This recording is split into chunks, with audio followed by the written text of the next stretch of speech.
नमस्कार दोस्तों, आज हम लोग बात करेंगे ईरान अमेरिका वॉर के बारे में। ईरान और अमेरिका वॉर लंबे समय से चल रहा है, यूं कहे तो 28 फरवरी से चल रहा है। लेकिन इस बीच डोनाल्ड ट्रंप का बयान आया है और इस बयान में ट्रंप ने कहा है कि या तो ईरान समझौता करे या फिर सरेंडर करे।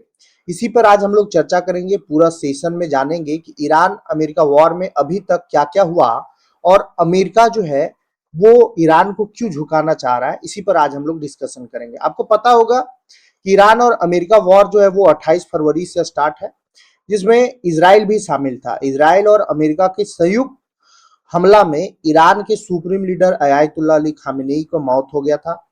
इनके साथ ईरान के टॉप लीडर्स भी मारे गए थे, इनके फैमिली मेंबर्स भी मारे गए थे, इनके भती मतलब पोती भी मारी गई थी उस वॉर में। बेटा जख्मी हो गए हैं, जो अभी तत्काल मुज्तबा खामेनेई ईरान के सुप्रीम लीडर बने हुए हैं।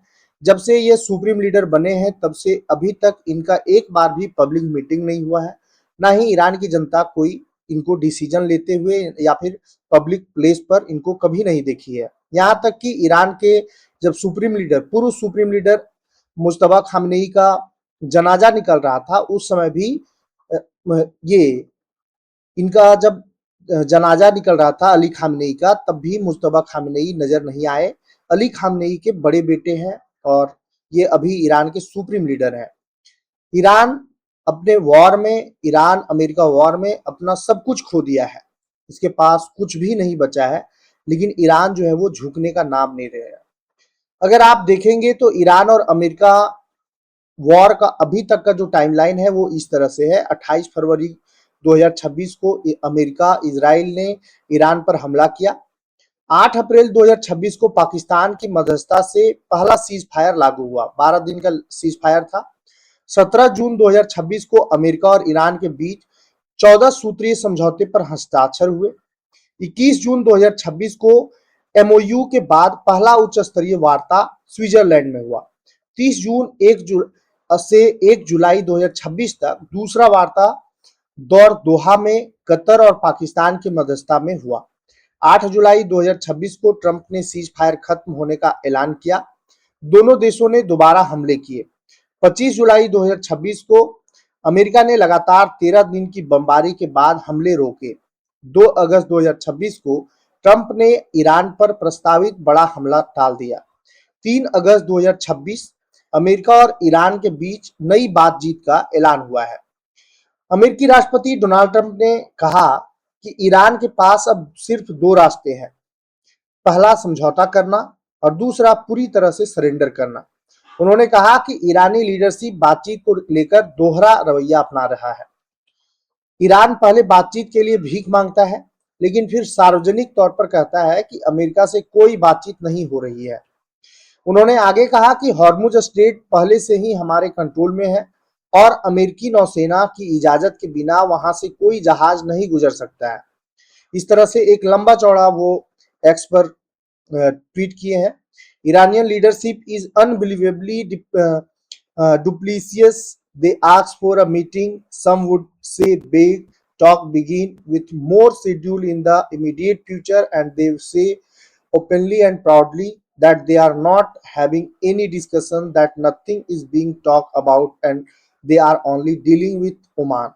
इस तरह से लंबा चौड़ा भाषण दिए। इनका कहना था कि ईरान जो है वो पहले बातचीत के लिए बोलता है कि बातचीत कीजिए, और जब बातचीत हम लोग करना स्टार्ट करते हैं तो पब्लिक मीटिंग में आकर के, पब्लिक में आकर के, मीडिया में आकर के कहता है कि अमेरिका से कोई बातचीत नहीं हो रहा है। ठीक है भाई, आगे देखिए कि क्या क्या हुआ है। तो ट्रंप ने फिलहाल ईरान पर हमला टाल दिया है। ईरान की चेतावनी ये है कि हमला हुआ तो अमेरिकी ठिकानों को निशाना बनाया जाएगा।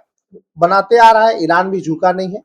ईरानी सांसद इब्राहिम रेजाई ने कहा कि अगर अमेरिका ने हमला किया तो ईरान सिर्फ खाड़ी क्षेत्र ही नहीं बल्कि जहां जहां अमेरिकी सैन्य ठिकाने हैं उन्हें निशाना बनाया जाएगा। ट्रंप और सऊदी क्राउन प्रिंस ने तनाव कम करने की बातचीत की है।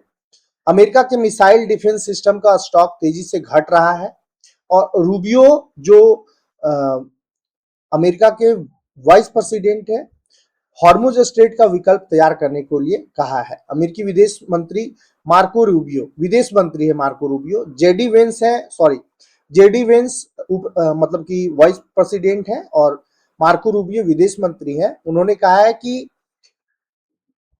हॉर्मुज स्ट्रेट का एक विकल्प तैयार करे, पूरा वर्ल्ड जो है वो एक विकल्प तैयार करे जिससे तेल और गैस की सप्लाई के लिए सिर्फ हॉर्मुज पर निर्भर ना रहना पड़े। इसके लिए वैकल्पिक समुद्री मार्ग विकसित करने होंगे। हालांकि एक्सपर्ट्स इसे आसान नहीं मानते हैं, लेकिन इनका कहना है कि दुनिया को एक अल्टरनेटिव तलाश करना चाहिए। जंग जीतना नहीं चाहता है, अमेरिका पर दबाव बढ़ाना ईरान की नई रणनीति है। ईरान जो है अभी तक अमेरिका से जंग जीतने के लिए लड़ नहीं रहा है, वो चाह रहा है कि दुश्मन थक करके हार मान ले। ऐसे समझिए, एक गांव में कहावत है कि नहीं बोला जाता है कि हम तो डूबेंगे सनम, तुमको भी ले डूबेंगे। तो वही है ईरान का कॉन्सेप्ट। ईरान तो जान ही रहा है कि हम तो डूब चुके हैं, लेकिन चाह रहा है कि जितना नुकसान करवा सके अमेरिका का करवा देते हैं।